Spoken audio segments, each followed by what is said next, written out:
करते हुए घर बैठे हमें सर्विसेज मिलती हैं, चाहे वो क्लीनिंग की हो, चाहे वो हमारी खुद की सेल्फ केयर की हो, कोई भी सर्विसेज है वो सब तरीके की सर्विसेज हमें घर बैठे अवेलेबल होती हैं आज के टाइम पे। तो ई बिजनेस जो होता है, electronic business, refers to the conduct of industry, trade and commerce using computer network.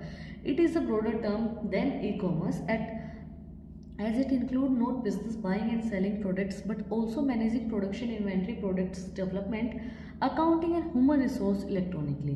E business जो इलेक्ट्रॉनिक बिजनेस होता है वो जो है कंडक्ट किया जाता है इंडस्ट्रीज के थ्रू, ट्रेड्स के थ्रू, कॉमर्स के थ्रू, एक कंप्यूटर नेटवर्क के साथ. हम इलेक्ट्रॉनिक बिजनेस जैसे हमें किसी भी ट्रांसपोर्टेशन की ज़रूरत नहीं है, हमें खुद जाने की ज़रूरत नहीं है, वो कंप्यूटर जो नेटवर्क होते हैं उनके थ्रू हम ई बिज़नेस को करते हैं. ये एक बहुत ब्रॉडर टर्म है, ई कॉमर्स से भी ज़्यादा बड़ी. ई कॉमर्स के अंदर तो ओनली इंक्लूड होता है कि भाई buying and selling of goods and services, but जो भी हमारी buying and selling of products, but इसके अंदर क्या होता है कि जो चीज़ें मैनेज करनी है, प्रोडक्शन मैनेज करना है, इन्वेंट्री मैनेज करनी है, प्रोडक्ट डेवलपमेंट करना है, अकाउंटिंग है, ह्यूमन रिसोर्सेज है, इलेक्ट्रॉनिक करने के लिए, वो सब चीज़ों के लिए ई बिज़नेस का यूज़ किया जाता है. अब हम बात करते हैं कि स्कोप ऑफ ई बिज़नेस क्या क्या रहेंगे. स्कोप ऑफ ई बिज़नेस के अंदर, scope of e business, the scope of e business can be understood by looking at the direction of electronic transaction. Electronic transactions के accordingly scope of e business जो है वो हमारे चलते हैं. सबसे पहले आता है हमारा बिज़नेस टू कंज्यूमर. जैसे हम जो भी ऑनलाइन ऐप यूज़ करते हैं, फ्लिपकार्ट है, अमेज़ोन है, या जो भी है, मिंत्रा है, जो भी जैसे ब्लिंकिट यूज़ कर रहे हैं, तो बहुत से ऐप हैं.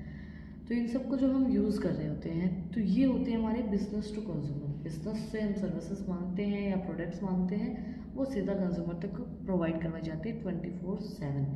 Transaction between business firm and their ultimate consumers, it include online shopping, checking product details and receiving 24/7 customer supports. Transaction जो भी होती हैं बिजनेस फर्म्स की, वो लिमिटेड होती हैं कंज्यूमर्स के साथ, और इसके अंदर इंक्लूड की जाती है जैसे ऑनलाइन शॉपिंग हो गई, जो भी प्रोडक्ट की डिटेल है वो आप चेक कर सकते हो. आपको 24/7 सर्विसेज मिलती रहती है, कस्टमर सपोर्ट जो है वो मिलता रहता है.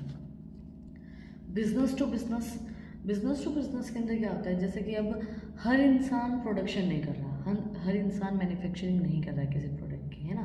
मैन्युफैक्चरिंग तो कुछ ही लोग कर रहे होते हैं, है ना. बिजनेस बहुत से लोग लेके बैठे, बट मैन्युफैक्चरिंग जो होती है, जो हमारी पूरी एक क्या बोलते हैं उसको, जहाँ पे चीज़ें मैन्युफैक्चर की जाती हैं, क्या होता है, मेरे मतलब देखो एक छोटी सी टर्म मुझे याद नहीं आ रही है, फैक्ट्री, जो पूरी एक फैक्ट्री होती है जहाँ पे चीज़ें मैन्युफैक्चर की जाती हैं, तो वो फैक्ट्री हर इंसान नहीं बना के बैठा होता है ना. फैक्ट्री